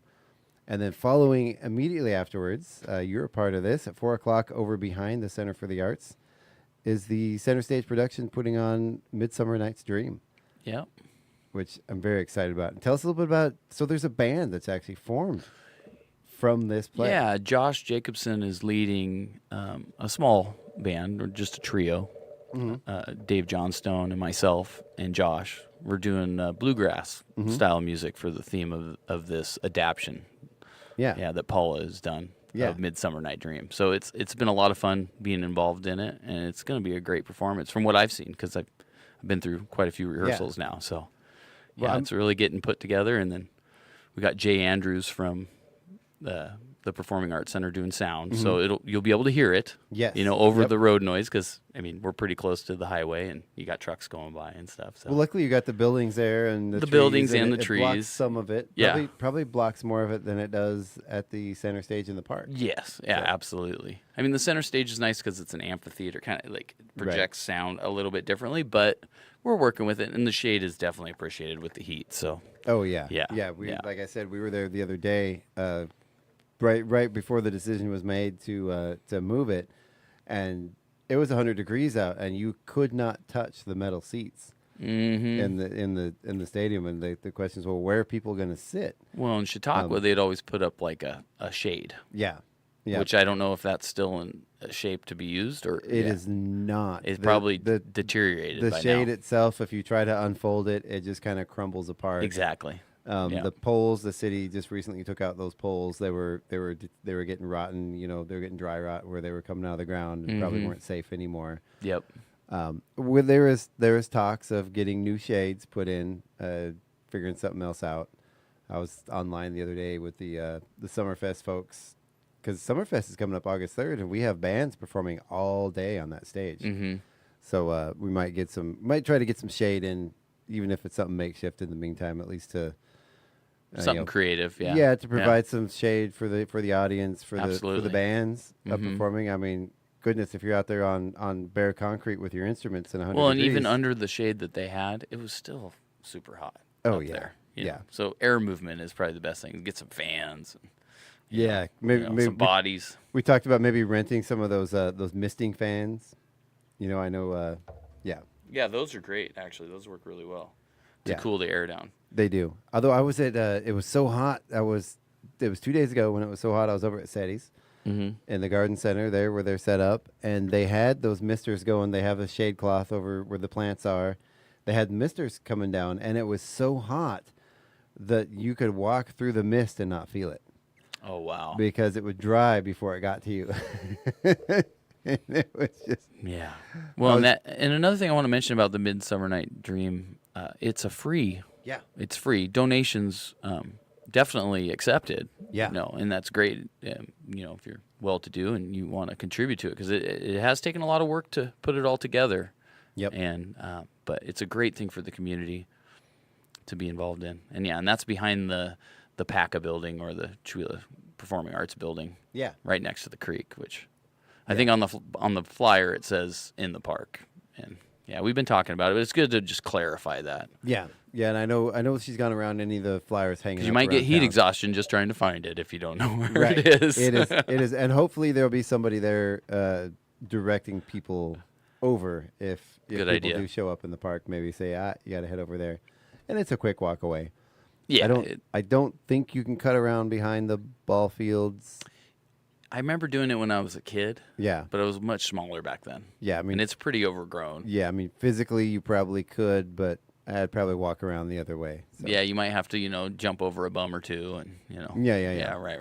Yeah, I'm just teasing. But you can go. There's the big open field where the pool used to be. You can pull right in there and park. And yeah, there's plenty of parking over there. Yeah, yeah, it'll be great. It will be great. I'm looking forward to that.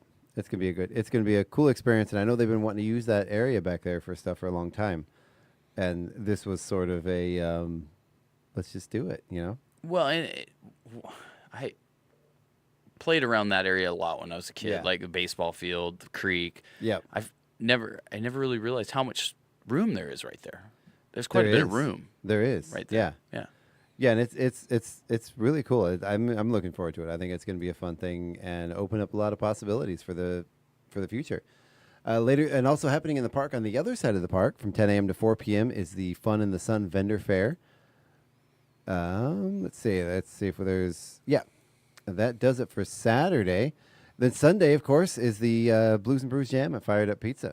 Yeah, and that is I like to say it's hosted by the McQuain family. Over at Fired Up Pizza. I don't know if that's entirely accurate. That's not 100% accurate. It's Dinosaurs, so it's my mom and dad and their band. Gotcha. Yeah. But I mean, I when I'm available, I come down and join in. Yeah. But usually by that time, it's like that's my 5th day in a row of doing music, so I'm pretty exhausted. But I enjoy it. It's fun. Yeah. It's just like I just want to jam, guys. I don't want to lead. But you're also invited. The public is invited to bring your instruments. And, and that's what it's about. It's the jam. It's a jam session. So bring your instrument, sign up, join in. Yeah, absolutely. And I've seen some pretty cool, just sort of impromptu performances there. And I know, like Daniel Randall and I will get going. We'll just start playing Primus or something. Something out of the norm.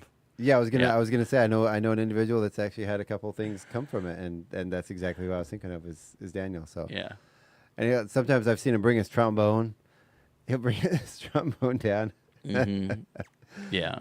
He auditioned for Chewila's Got Talent, and he came with his bass guitar and his trombone, and he was switching back and forth and singing a song and picking up his trombone and playing and putting it down and playing his bass.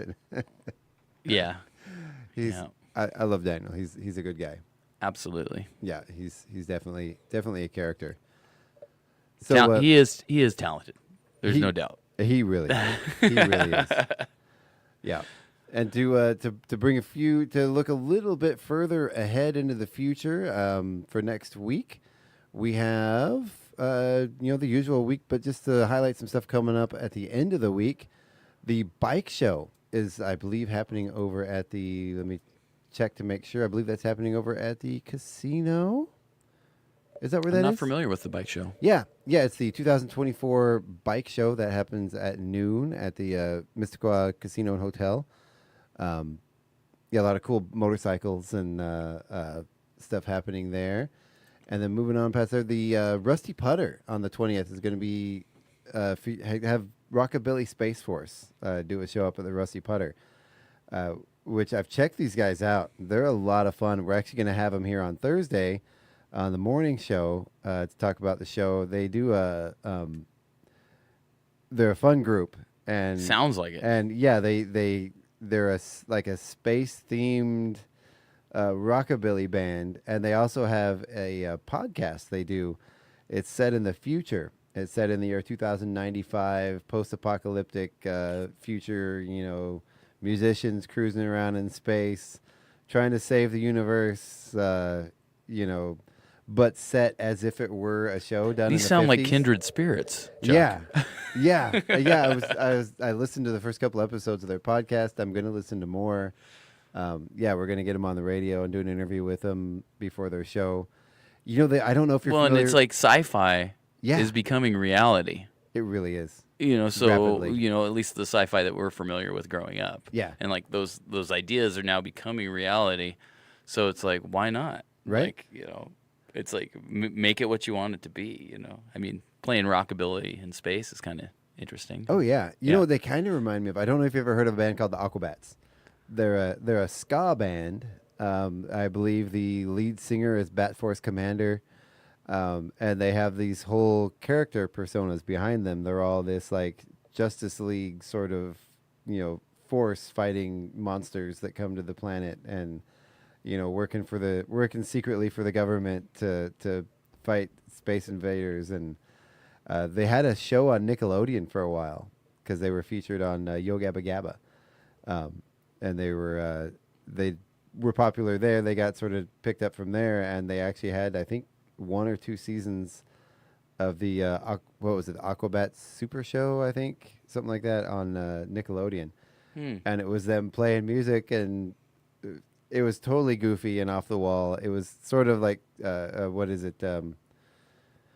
what's the show? The Rangers, the Power Rangers, kind of like a Power Rangers feel to the show, only they were a group of goofy ska musicians. The lead singer was missing, had one of his teeth blacked out, and did these over-the-top, silly, goofy performances. But a great ska band on top of it. And, they're touring, and they're a really family-friendly band and do a lot of fun stuff and work a lot with kids. Oh, that's great. Really just that's awesome. I'll have to look into them. Yeah, Aquabats. They're one of my favorite. They're one of my favorite bands. Yeah, I can tell you're passionate about them. I really am. And it's funny because they're all Mormons. So they're like this really super wholesome, traveling Mormon band of monster fighting superhero ska musicians. Right, it's a branch of Gwar. A ska branch of Gwar. Yeah. Sort of the anti-Gwar. Anti-Gwar, yeah, right. They're fighting Gwar. Yeah. They're a lot of fun. But anyway, that's kind of what they reminded me of, this musician fighting sci-fi stuff. But good stuff.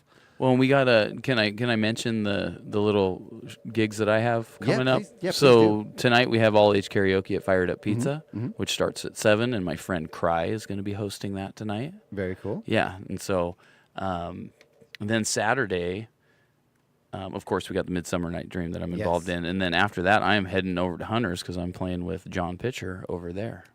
And it kind of, the reason that I was reminded of it is that we have a song called Party on Mars, and it kind of reminded me of the whole like intergalactic theme, music, like traveling musician or whatever through space and time and all that great stuff. But so those are the 2 things I got going this weekend. And then, of course, I got more stuff coming up, the Sunday Jam, of course. And then, so that's pretty much that for this week. But yeah. Very cool. And I was going to look ahead to give another shout out for August 3rd is Summerfest. Absolutely. Yep. We've got a great lineup of music happening all day. There's going to be, you're in a few of those.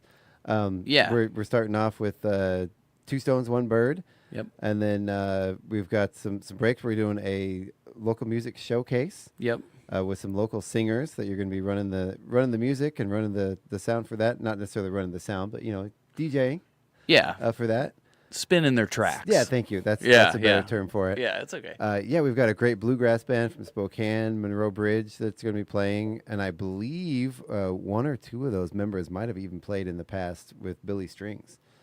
Oh, wow. Yeah. Very cool. They're a phenomenal bluegrass band. I know Jean, one of the members of the band, she's a longtime luthier. She actually worked professionally building instruments for a long time, and she's worked with some very well-known people in the instrument industry.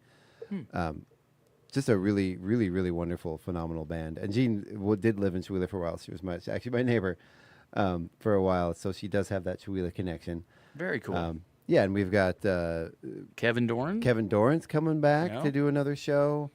We've got Old Souls and Old Antiques. Souls and Antiques, and On Call Cowboys. Yeah, He's gonna On Call be- Cowboys, He's going to be so- finishing off the night. Yeah, so. Chase Champagne. Yeah. From Colville. That's a great headliner. Good Yeah, job. yeah, Way to get yeah. those guys locked in. I mean, 'cause- that was your mom that well, that brought us that. she band, has so. her influence, doesn't she? And I didn't realize New Beam is one of our sponsors, one of our gracious sponsors. They do our internet up at the tower. They provide internet here in the studio for us and our guests. And I didn't realize Chase works with New Beam, and he's one of the techs I've been working with. Yeah. For a while, and I know the Chase Champagne musically, and I knew the Chase that I've been working with New Beam, and it just recently dawned on me, like, oh, duh, that's the same guy. Yeah. So Chase, if you're out there listening, thank you so much. Glad to have you on board. That's gonna be a lot absolutely. of fun. So yeah, that's gonna be a great day. There's the duck regatta. There's the popsicle run with the school. There's a little league tournament going on. I don't have the whole lineup of events in front of me, but it's really going to be neat. There's going to be a lot of stuff happening that day. So Yeah, I'm excited for it. yeah, Absolutely. by then we should have we've got the sound system installed in the park that the Creative District got the grant for. I have the line arrays still here sitting in the radio station that haven't been installed yet because we're still waiting for those brackets to come in to hang them up with. Mm-hmm. But I'm really looking forward to seeing what that sound system can do. So it sounded pretty good before when we did the horse unveiling. Well, and then locking in John to do the soundboard is excellent. John Roscoe's going to do our sound. Yeah. And he was instrumental in setting that whole system up and Great. got everything hooked up, and we Yeah. worked together to get everything mounted. And I've worked with John in the past, and nothing but compliments with that guy. Like, I just John, nobody has any idea who we're talking about, but he was from Colville. Unfortunately, his work he had to move to Spokane to continue his job. They transferred him. Just a good guy, just one of those people that you meet, and he's just got a spark to him. And yeah, producer, musician, videographer, human sound being. engineer, human being. Yeah, I mean, just a great overall. yeah, Just one of those yeah. nice, talented guys. Yeah, very rare to find somebody that like doesn't get along with John, but Yeah. it does happen. Of course, we all have those. Oh but yeah, yeah. I've seen him do a show before running sound where he was ready to, smack somebody upside the head who wasn't leaving him alone. But that gets to all of us. Sorry, Chuck. I know, right?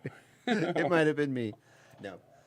All right, or you can stay tuned right here. We're about ready to wrap up the show. You can stay tuned right here tonight. We have, I've got this program schedule. I rely on looking at it, and Is it marked tonight? It is. Yeah. I don't ever memorize it, but yeah, we have Best Classic Rock and more tonight from 6 to 8 p.m. 8 to 10 p.m. is the psychedelic era with the Hermit, and then we're going to stick around with the Hermit from 10 to 11 for Days of Confusion. So yeah, we got that coming up, and then a bunch of stuff happening over the weekend. So stay tuned, and that's it. That about does it for us for the show today. Thank you so much for joining us, Craig. Appreciate it. Hope we'll have you back. Thank you, KCHW. Can I invite you on the air back next week? Sure, let's do that. Yeah, will you be back next week? Yeah, I'll be back next week. Perfect. Didn't mean to put you on the spot. Yeah, there was a little pressure there. You could say no. He it's warned okay. me. He warned me ahead of time, so I had time to think about that though. So, all right. Well, thank you so much. That about does it for us today. Thank you for listening.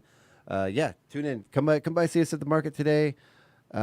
Get out, do a bunch of stuff, but also remember, stay cool, stay hydrated, check on your neighbors, and have a great day. Thank you so much for listening. This is KCHW 102.7, your Northern Lights Public Radio.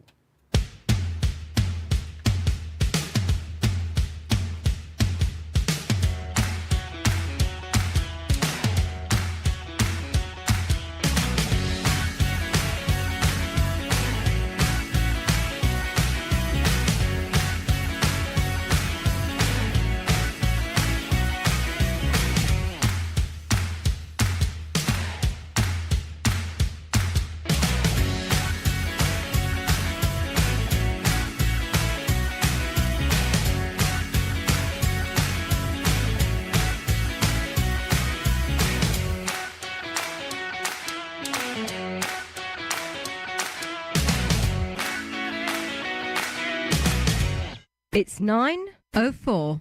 Your KCHW morning show made possible by a donation from God-Fearing Brothers Auto Center. God-Fearing Brothers specializes in auto services, including repair, maintenance, and detailing. They also stock a full selection of tires, make glass repairs, offer towing, and have an auto sales lot on the corner of Highway 395 and Main Street at the light. For more information, you can visit the Auto Service Center at 806 East Main in Chewelah